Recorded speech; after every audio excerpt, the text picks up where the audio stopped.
লাচিত সেনা নে ডকাইতৰ দল? লাচিত সেনা নে ধন দাবী সন্ত্ৰাস সৃষ্টি কৰা কোনো নিষিদ্ধ সংগঠন?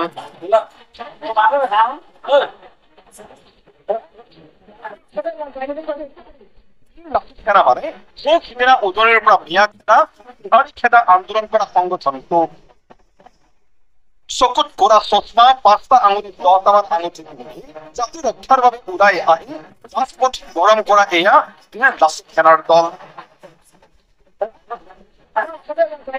জাতি আৰু লাচিতক টকা ঘটাৰ মেচিন হিচাপে ব্যৱহাৰ কৰিছে তেওঁলোকে।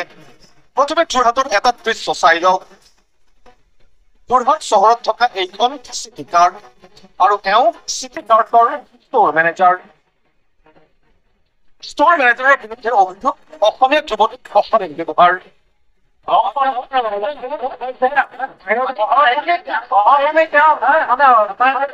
এই অভিযোগত মেনেজাৰক লপাথপা।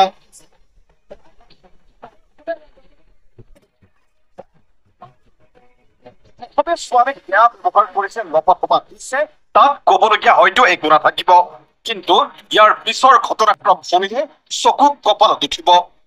লাচিত সেনাৰ ভাবুকি চিটি কাৰ্ড বন্ধ কৰি দিয়া হব। বৃহস্পতিবাৰে ফোনৰ পিছত ফোন চিটি কাৰ্ডলৈ, তাৰ পিছত বহিল বৈঠকত। এয়া তাৰ দৃশ্য। 10 লাখ টকা দাবী চিটি কাৰ্ডক।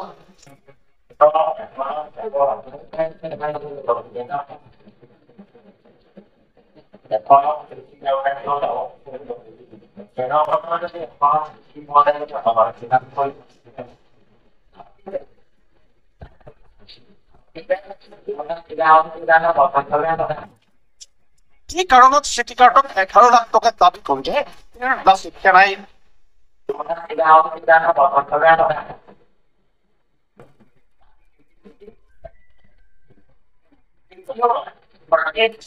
সংগঠনটোৰ মুঠা ফুটাসকলৰ ভাষাত এয়া টেক্স নে এয়া জাতি ৰক্ষা কৰাৰ আন্দোলনৰ বাবে পাবলগীয়া টেক্স?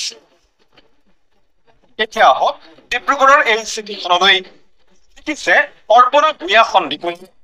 বয়োজ্যেষ্ঠ মহিলাগৰাকীৰ মাটিৰ কামৰ বিনিময়ত 3টা কিস্তিত বীৰ লাচিত সেনাই ল'লে 5,75,000 টকা। টকা ঠিকেই ল'লে বীৰ লাচিত সেনাই, কাম কিন্তু নহ'ল। এতিয়া পইচাও নাই, বীৰ লাচিত সেনাও নাই। এয়া জাতি ৰক্ষাৰ নামত আলফাল লগাই থকা সাংগঠনিক এটা সংগঠনৰ পৰিপূৰ্ণ। মাননীয় মুখ্যমন্ত্ৰী ডক্টৰ হিমন্ত বিশ্ব শৰ্মা সমীপে মুখ্যমন্ত্ৰীৰ দায়িত্ব লৈ আপুনি ঘোষণা কৰিছিল চান্দা বন্ধ হব লাগিব, কিন্তু বীৰ লাচিত সেনাইতো চান্দা বিচৰা নাই, প্ৰবঞ্চনা কৰিছে, দাবী ধমকি দি ধন সংগ্ৰহত নামিছে। এওঁলোকৰ বিৰুদ্ধে কিবা ব্যৱস্থা গ্ৰহণ কৰা হবনে নে প্ৰশাসনৰ আচৰত লুকাই থাকি এওঁলোকে অব্যাহত ৰাখিব ধন দাবী, প্ৰবঞ্চনাৰে লুটি থাকিব অসমৰে ব্যৱসায়িক ব্যক্তি বিশেষ?